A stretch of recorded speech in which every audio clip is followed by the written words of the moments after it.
Week 2 from Lessons from the Wilderness is sure to impact you. I know from my life, when I journey through this season called life, oftentimes I wonder, where is God? And sometimes I get impatient with the process. So as you watch this video, I'm sure it's going to connect with you. Just remember, what's on the inside of you is what comes out when you have pressure in your life. So learn lessons from the wilderness of the children of Israel. And if this is making a difference in your life, like and share. Let someone know, because they may be in a wilderness journey as well. And we'll see you next week. If you missed last week, after today, go home, listen, watch last week's message. We showed you a video by way of introduction. Then I preached kind of the message of the children of Israel coming out of Egypt. I'll review briefly here in a moment, but then go back and listen again to today's message. Because if you're not, you're gonna be like, what happened when? And I think this journey, this is probably the one time I think in 15 years where I've said, you need to kind of make sure you're checking in every week, even if you're traveling, to keep up with what's happening so you have a recollection of the week before. So if it's your first time, you can go back. All that is on our YouTube channel online as well. So let me give you a couple foundations in this series. We're talking about the children of Israel. You say, who are they? We're talking about the descendants of Jacob, who would be later named Israel. Jacob would have 12 sons. One would be the name of Joseph. Joseph, during a famine season in Israel, would go to Egypt and would, through a series of kind of things that his family did to him, he would end up the second most powerful man in the nation of Egypt under Pharaoh. He would provide for his family, who would come over seeking food and seeking some kind of abundance, because they were in famine in Israel, and they would settle in Egypt, all of his brothers, all of his family, and then they would fill the earth and subdue it, and they multiplied. And now the nation of Israel, Jacob became Israel, had 12 sons. The nation of Israel now would be well over 1 million people some 400 years later. Okay, so these 12 sons multiplied, and now they've been in captivity, in slavery in Egypt now for some 400 years. And now we're talking about God bringing them out and leading them to the promised land, what we would know as Israel, and specifically the center of that being Jerusalem today. Let me give you a couple thoughts before we get deeper into that. When you hear me say Israel, children of Israel, children of God, that's what I'm talking about. I'm going to use those terms all interchangeably. If you're not new to church, you're like, what is he saying? Talking about these descendants on this journey toward the promised land, okay? And so we're focusing on the first 18 chapters of Exodus right now, and we'll go to the back half of Exodus in the coming weeks. But what I told you last week is that the Old Testament is generally, largely descriptive, not prescriptive.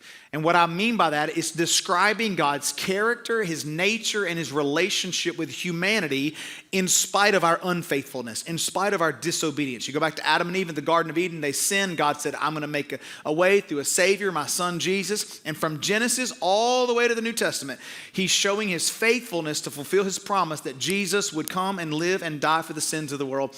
And so even in Israel's disobedience, God said, no, I made a promise. And even though you do some really stupid things, I'm not going to abandon my promise. And so we see that through the Old Testament. And there's a lot of weird things in the Old Testament. Like, what is he talking about? God's looking down from heaven going, what are y'all doing half the time? And you're going to see that in this journey. The second thing is that the Old Testament really just points to a need for a Savior and the protection of the bloodline of Jesus coming through the children of Israel. So let me give you a quick review.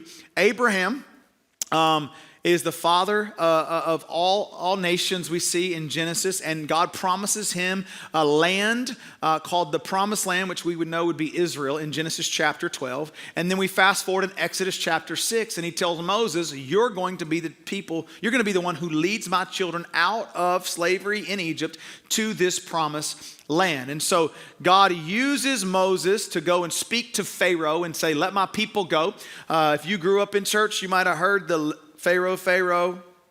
Okay, some of y'all are like, yeah, others of y'all no. Okay, it was an old little chant, oh, let my people go. And so 10 times he goes and says, okay, God, I'm going to keep sending plagues until you let the people go. He puts his life on the line. Who knows how Pharaoh's going to respond, but God is showing that he's going to move his people to the promised land. And so we see 10 plagues, the last one being a Passover, which we talked about last week. You can go back and listen to that. And we said this last week. I just want to kind of give you a little backstory. We said God always leads you out before he leads you in. And so he's leading them out of slavery into the promise. But the problem is there's this wilderness journey that they're going to be in for 40 years. Can I propose to you today, I don't believe it should have taken 40 years. It's about a month-long journey from where they were going. But what took 40 years was because of their disobedience, and God was trying to get, I said to you this, you can leave Egypt without Egypt leaving you. So it took that long for God to get the Egypt out of them. And so ultimately, we said wilderness comes immediately following freedom a lot of times. And so you're in this captivity, and now you're free, and now you're in this new season of life. You're like, I don't really know. I don't know where I'm going. I don't know what's next. Remember when you decided to follow Jesus, whether you were younger or older, and you're like, I'm following Jesus, but what does that mean? And my life didn't get better. I didn't know what happened. All the wilderness, most of the time you'll find, comes after you find freedom. And so now these children, well over 1 million Israelites, are wandering through the wilderness until God can get Egypt out of them, okay? So that's where we left you last week, and now let's dig deep into this. The wilderness wasn't just the path to the promised land. Hear me.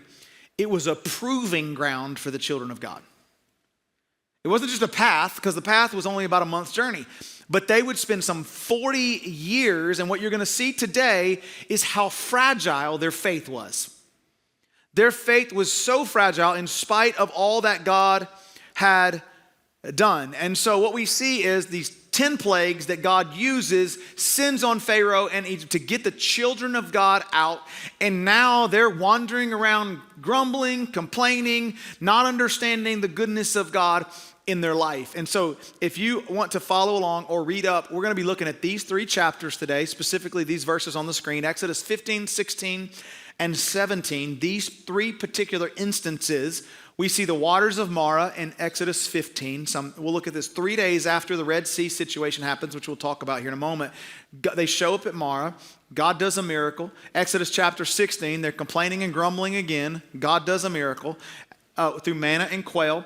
Exodus 17, God does another miracle when they continue to grumble and complain. And so how many of you have entitled children? Come on.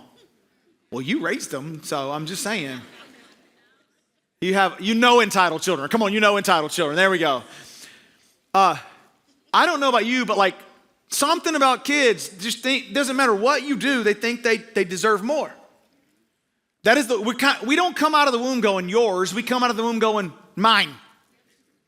We don't come out of the room saying yes, sir, no, sir, yes, ma'am, no, ma'am. We just come out saying no. Because in our core, we're selfish. And without the grace of God, we can become quickly entitled. I take my kids to eat. So I was telling Julie, I was like, let's talk about some situations in our life. She said, Carl, we can take our kids to eat. You can buy them steak dinners and all that kind of stuff. They'll come home 30 minutes later and go, we ain't got nothing to eat. And I'm like, get a job. I mean, I don't know what to tell you. Like, I don't care if you are 7, get a job, feed yourself. Like, we have a propensity, no matter what happens in our life, the very next moment we can go negative. This is what happens in the children of Israel. They literally are rescued by plagues, start out on this journey. Pharaoh goes, go get them. I made a mistake. I shouldn't have let them go. They get to the Red Sea. The water parts. They cross on dry ground. The Pharaoh's army follows and is washed up as the Red Sea closes. They saw God's faithfulness. They saw God's miracles right before they walk into this wilderness season. So I want to give you 3 revelations from the wilderness season, and it's going to mirror, I think, our lives in so many ways, especially from this first month. Today, we're just talking about the first month of the wilderness, the first month of 40 years, okay? Number 1 is this: testing reveals our heart. Testing reveals our heart. After the Red Sea miracle, Israel, ready for this, travels a whole 3 days. Everybody say 3 days. Like, you ever had a great experience with God on Sunday and then on Wednesday you got a bad attitude? Like you're like, God moved, such a great message. The worship was powerful. Let me tell you what you didn't see on Sunday. You didn't see waters part, you cross on dry ground, and then your enemy swallowed up behind you. They did. And 3 days later, listen to what happens in chapter 15. Then Moses made Israel set out from the Red Sea. They went into the wilderness of Shur. They went 3 days in the wilderness and found no water. When they came to Marah, they could not drink the water of Marah because it was too bitter. Therefore, it was named Marah, which literally means bitter. And the people grumbled against Moses, saying, what shall we drink? Write this down if you're taking notes. Testing doesn't change who we are. It reveals who we are. Testing reveals who we are. What comes out of you when life squeezes you is the question. If you squeeze toothpaste and you expect to get ketchup, good luck. What's in the tube comes out when pressure is applied. I'll never forget my oldest when he was like 3 years old. I think Julie had fixed tacos and there was sour cream. Anybody else hate sour cream? Like you love Jesus, then you hate sour cream. I'm just saying. You can't love both. You can't serve two masters. No, that's out of context. So sorry. I hate sour cream. And so she had sour cream for the tacos. And he was like, Mama, I want some of that ice cream. And I was like, buddy, that's not ice cream. He's like, yes, it is. He's one of those kids. And so I was like, buddy, it's not ice cream. I got it out of I saw the tube it came out of. It's sour cream. You know, you can squeeze that sour cream out. I got it out of the tube. It's sour cream. He said, no, it's ice cream. And I was like, okay. So we don't do this like, I'll put a big old scoop. I was like, take a bite. He bit that junk. And I think today he still has trauma from the sour cream. And there's so many of us, we're expecting when pressure is applied, goodness comes out. But if goodness is not in you, it ain't coming out. If gratitude is not in you, it ain't coming out. And so now all of a sudden they get a little pressure applied, they get a little testing applied, and the Israelites are squeezed by thirst. And listen, what came out was grumbling, not gratitude. What came out was panic, not prayer. Now, if you had just walked through the Red Sea on dry ground, you didn't even get mud on your boots. And now you're wondering, what are we going to eat? What are we going to drink? I just wonder if they weren't the problem. And there's so many times God does so many things in our life, but we choose to when the test comes, what happens is what's inside of us is squeezed out. I think this is fascinating. The taste of the water matched the condition of their hearts. They were bitter. Bitter. Why are you bringing us out here? Y'all know those people. The water was the mirror to their soul. So here's my question to you. What does the water in front of you taste like? What are the things so what happens is sometimes God will bring us to a place to show us what he wants to do inside of us, but we can't see it because we're so concerned on what's going on around us. And we want to tell everyone that Moses, the water's bitter. And he's like, well, so are your hearts. So is your attitude. You're a pain to be around. But you're talking about bitter water. Now, this is fascinating to me because this is not in your notes because Moses would actually take a log. God would say, throw the log in the water would turn sweet, and they would drink. And they're like, okay, so now the children of Israel are like, okay, you would think they'd be like, sorry, God, you did it again.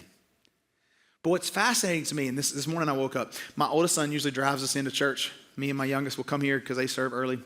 He'll drive us in, and I'll sit there and kind of rethink my notes. I got up this morning, I was getting ready, and the Holy Spirit laid in my mind and said, dig back into Exodus chapter 15. There's more I want to show you. And I was like, but I'm driving God today. He's out of town. He's in Honduras, and so he can't drive me. So I'm like, how am I supposed to get this in my notes and drive? And he said, just dig in.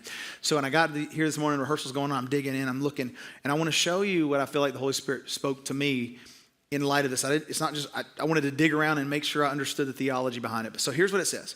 Moses cried to the Lord, and the Lord showed him a log. He threw it in the water, and the water became sweet, and they drank of the water. Here's the problem with this. They were less than 7 miles from their next stop. Less than a day's journey from a place called Elim.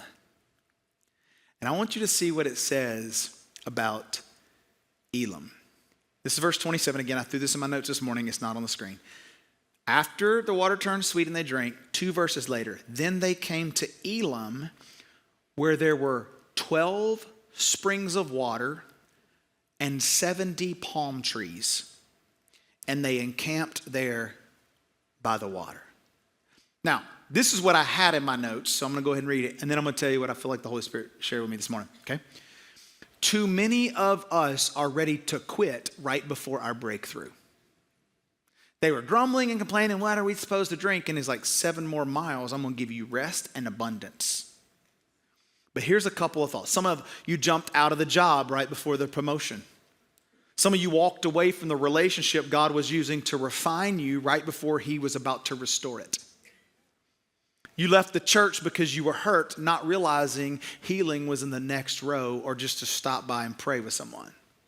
You stopped giving because you hit a rough patch right before God was about to provide for you beyond your expectations. You walked away from your calling because you were tired, not because you were released. You canceled your commitment at the exact moment that God was actually testing your consistency. You stopped serving because you didn't see fruit, forgetting that roots have to grow underground before fruit is seen above ground. And you pouted in your bitterness when you were only 7 miles from Elim. Now, when they get to Elim, this is what I feel like God, that was what I had coming in, okay?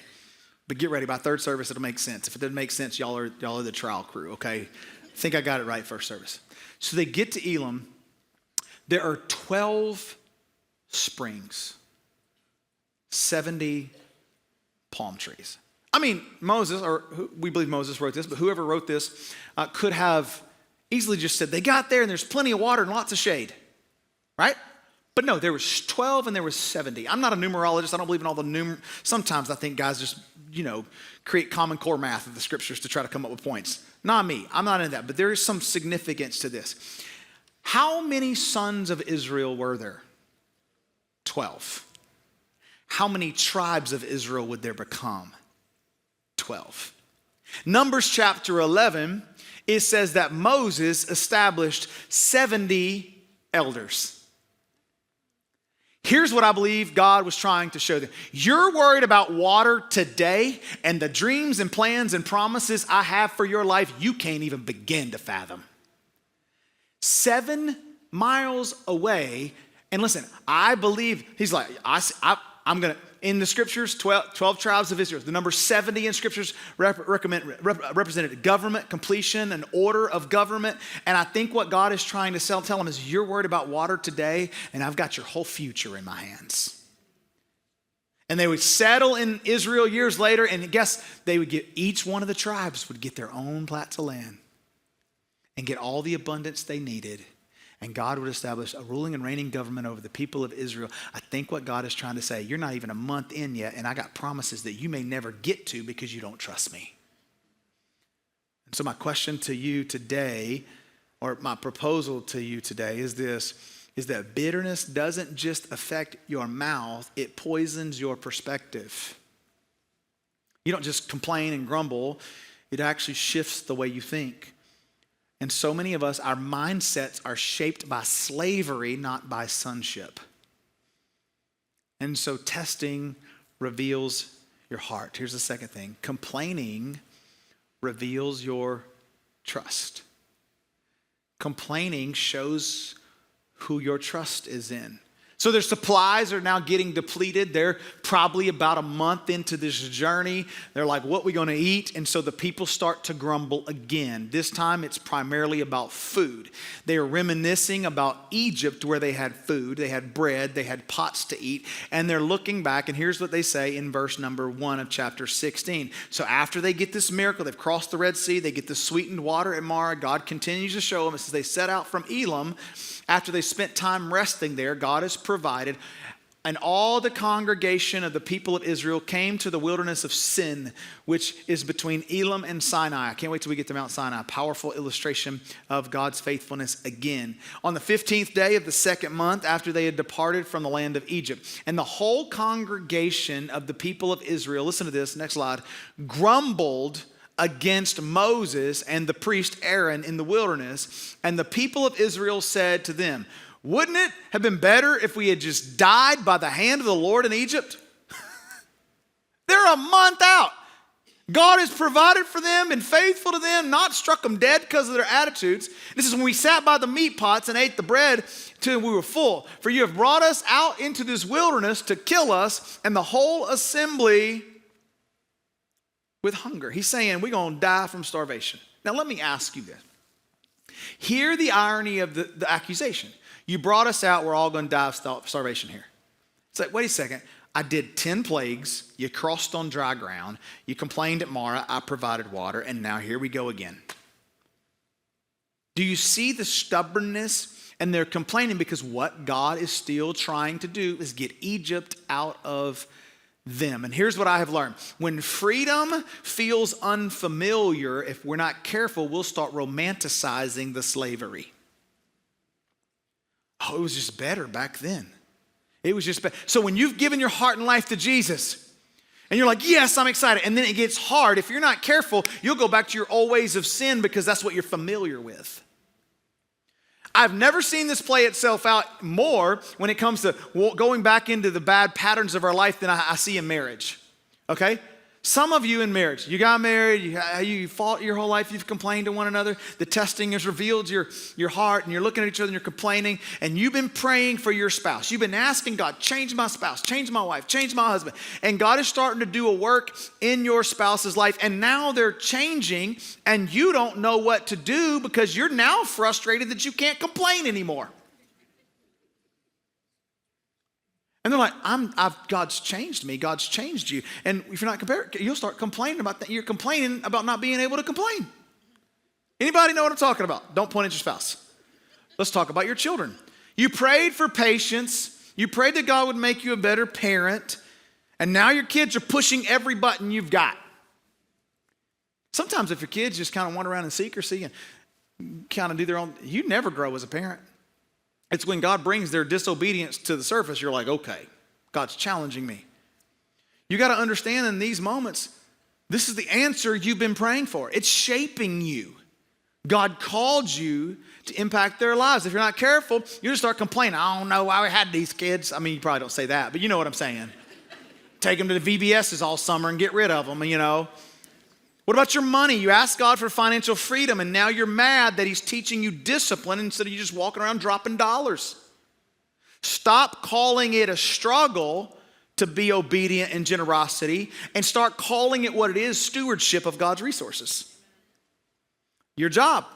You cried out for purpose and prayed for a promotion, and now you're stuck in meetings, managing chaos and losing sleep. Come on. You can call it a dead end, or you can call it the ground floor of what you asked for. But you see how it's easy to go back to the wilderness? Go back from because I don't know this new wilderness. I'm going to go back to slavery. What about life in general? You beg God for a breakthrough, but now that everything's being broken, you're calling it unfair. But maybe he's breaking the box that you put him in, and it's how your new life is going to spring forward. So let me be real transparent. 2009, we were getting ready to move here. We prayed and asked God to give us favor, give us influence, whatever he called us to do, we would do. We moved here with 5 people. We started church. It quickly grew to 1,000 people. We moved into this building or that building over there where we now have our student ministry and our kids hall. It was all one building. We're running 4 or 5 services on a weekend, on Thursday nights, on Saturday nights. We were trying everything to get people in the building. Our middle services on Sunday, we were turning people away. We started building this building in 2019. And it was supposed to open in 2020, in the fall of 2020. Y'all remember what happened in 2020? A little thing called, we ain't gonna say the word. Okay, so 2020, we shut down over there for 6 months. We walk in here, there's all kinds of issues because of COVID, because of everything, because of all this going on. We're getting the building completed, and it was a crazy season. And I started feeling something inside of me. Going, like I was different. Because the testing started revealing what was inside. And I was angry at people, at processes, at God, at the enemy, at whatever. And so now we move in this building. I'm speaking to 4 cameras. Nobody's here. And I remember in that season, here's what God said. You asked for this influence. You want me to take it away? You asked for this opportunity to change the community. I'm giving it to you. I put you right in the center of the craziest season of your life, and now you're angry. You see what I'm saying? When we step out, that wilderness moment, the easiest thing was I just want to do it the way we wrote. And God said, no, I'm calling you to lead in this moment. So I went to 2.5 years of counseling to deal with what was on the inside. Because I don't want to be that way. I don't want, if it triggered me, that means there's a trigger inside of me. Come on, you know what I'm saying? And so here's what I want you to say. Complaining isn't about what's going on around us. It's about what's going on inside of us. When things change around us, we still find things to complain about until things change inside of us. I mean, everything around you can change. You can pray to God, you can ask God, he can change it all. But until he changes the inside of you, nothing changes. They go to Marah, what are we going to do? He gives them sweet water to drink. They get in the wilderness, where's the food? He gives them food right here. He gives them manna from heaven and quail. God just rains down bread, y'all. I don't know about you, but like, who's the problem here? God or them? Here's the question. Who's the problem? God or us? And so they get a little hungry, get a little grumbling, because we complain about the wilderness when ultimately we've lost sight of the God who parted the water. We've lost sight of the faithfulness of God. We say we want comfort, but what we really crave is control. And what happens is we remember the bread in Egypt, but we forget the beatings in Egypt. And so we're just like, we'll just kind of fall back into that season. So write this down. This is what God's shown me in the last several years. The mouth complains about what the heart refuses to trust. Come on. Like 2020, I was like, God, you understand, God. He's like, you don't think I understand? And it was me not trusting, me doubting, me fearing, me anxious, because it was out of, ready for this, my control. Ever been there? Just me. This is my therapy session. It's okay. Okay, so what are you complaining about? Money, marriage, kids, job, church, time, school. What I believe is oftentimes whatever we're complaining about reveals where we lack trust. The Red Sea was behind them, but the fear was still inside of them. The fear was still inside of them, and it distorts our focus, doesn't it? Immediately after the miracle, listen to this, they chose to doubt rather than depend. Do you see what I mean? Like, instead of reaching out in gratitude and thanking God for what he has done and believing he can do it again, they just complain. And so God provides quail and manna and blesses them, and they're eating, and they still don't learn their lesson. Listen to what happens though in chapter 17. God's faithfulness continually reveals his character. God's faithfulness reveals his character. Thirsty, hungry, sweeten the water, provide quail and manna from heaven. And so chapter 17 now, they get about a month into the journey, and they start getting, guess what? Thirsty again. Okay? Some of you are like, these people. This is us, y'all. Chapter 17. All the congregation of the people of Israel moved on from the wilderness of sin by stages, because this particular part of the journey they would need to navigate in groups. According to the commandment of the Lord, and they camped at Rephidim, but there was no water for the people to drink. Therefore, the people quarreled with Moses and said, give us water to drink. And Moses said to them, why do you quarrel with me? Why do you test the Lord? Moses, I'm like, I can't do this. He's a month in. This is going to be a 40-year journey. I don't think he knows what he's in for. But the people thirsted there for water. Listen to this. And they grumbled against Moses and said, why did you bring us out of Egypt to kill us and our children and our livestock with thirst? We're gonna die of thirst, is what they said. This is just a month in, and God continues to show up. This is interesting about this right now. These people are actually foreshadowing and prophesying their own death, because they wouldn't allow God to shape their heart, and so they would end up dying in the wilderness.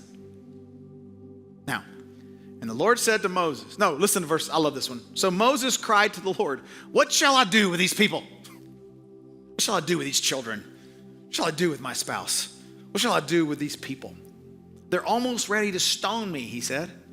And the Lord said to Moses, he's all right, I'll do it again. Pass on before the people, taking with you some of the elders of Israel, and take in your hand the staff with which you struck the Nile, and go. Behold, I will stand before you there on the rock at Horeb. and you shall strike the rock, and water shall come out of it. Y'all, water don't come out of rocks. And the people will drink, and Moses did so in the sight of the elders of Israel. Again, every word here is on purpose. Why not just send rain, God? Because God's showing he's still in control. And he does it demonstrably. You didn't get it at the Red Sea. You didn't get it when the waters turned sweet. You didn't get it when the bread came from heaven. So let me strike a rock. Maybe that'll get your attention. Here's what I want you to hear. In every failure of the people, God remains faithful, not because of who they are, but because of who he is. Any teachers? Where are my teachers at? Teachers? Okay. You know what I love the most about school? Not much, but I'm just gonna tell you, like, I loved makeup test. Like when you messed up and the teacher's like, you know what? Y'all all screwed up, let's try again. Y'all know that? Or when they would grade on a curve because everybody scored so bad. This is the third time in a month they have the same test and they fail again. Like okay, thirsty, I provided. Hungry, thirsty, I provided. Thirsty, I provided. You keep failing the test in the exact same way. Anybody? This is you? So listen. God remained faithful, and he had remained faithful since the book of Genesis, right? God creates Adam and Eve. They sin. Their lack of faithfulness, God promises a redeemer, his son Jesus, immediately in Genesis 3. They have kids, Cain and Abel. Cain kills Abel. In spite of Cain's murder, in spite of Cain's disobedience, God still protects Cain. He didn't deserve it, but God was faithful. God saves Noah and his family as a remnant during the flood, showing his faithfulness to keep his promises in a wicked generation. And now we come to the children of Israel. Moses says, what do I do with these people? Because they're just not faithful. Here's what I want to leave you with. God's provision is not a reward for our faithfulness. It's a revelation of his nature. This is why I don't believe in prosperity gospel and that kind of stuff. God is who he is. We don't get to determine how he behaves. And so it is a revelation of his nature. Let me simplify it this way. He is a good God who keeps his promises. Even when others let you down, he's still good. And he's still faithful. Even when you let yourself down, he's still faithful. Even when you deny him, even when you doubt, even when you fear, even when you outright rebel, his faithfulness does not change. Now, the consequences for your disobedience might, but his faithfulness does not. So 2 takeaways. Number 1, the wilderness isn't just about survival. It is about shaping. And in this season, some of you are wandering around and God is just trying to shape you. He's trying to get Egypt out of you. It's about shaping you because he wants to do something in you before he can do what he wants to do through you. And here's the last thing. God's provision in every instance revealed a pattern. And here's the pattern of God's faithfulness throughout this whole journey. We're going to see he is faithful, he is patient, and he is present even when we're not. It's good news. Do you see how God worked in spite of their unfaithfulness, in spite of their grumbling, in spite of their complaining, in spite of their disobedience? And if we can learn anything today, it is this, that maybe you're in a wilderness season. You want to get out of that wilderness season? Then allow God to shape you, to change you. Maybe that means 2 years of counseling. Maybe that means doing some hard things, because what I learned is you never bury anything dead. You always bury it alive. And all the things they're dealing with in the wilderness, all the things they're complaining about comes out of deep buried things from when they were in slavery. And so God is trying to teach us to trust and believe that he is a good God who is faithful to his promises. Would you stand with me? With nobody leaving just yet, let's be honoring and respectful of the moment. Would you close your eyes? And would you, if you're here today, you just say, I'm in a wilderness season, or you're watching online. I know there's a lot of people with this weather that are watching and tuning in today. Would you just lift your hands? You say, I'm in a wilderness season and I need God to change me. There's some things he needs to mold inside of me. I've been holding on. I'm grumbling. I'm complaining. The testing is revealing negative things in my life that I'm not happy with. Right now, would you just lift your hands as a sign of surrender? I want to pray over you, and then we're going to dismiss. Father, in this moment, we commit our lives to you. We commit our hearts to you. We commit our behaviors to you, and even the deepest parts of our soul to you. Shine a light on the areas as you squeeze us, as things around us squeeze us. God, I pray that the things that start to come out of the fruits of the Spirit, love, love, joy, peace, patience, kindness, gentleness, meekness, self-control. God, I pray that we would see the fruits of the Spirit, not bitterness, anxiety, frustration, doubt, fear, unforgiveness. So God, change us from the inside out. And those that are in this journey in the wilderness for what seems like forever, help us to realize, what are you trying to do in us so that you can prepare us for what you want to do through us. Thank you for the example of your faithfulness to the children of Israel. And we just pray, God, that we would be good followers, good sons and daughters of you that are obedient to your purposes, so that change us from the inside out. We love you and we thank you for it in Jesus' name. And everybody said, amen. God bless you, church. We'll see you next Sunday for Father's Day.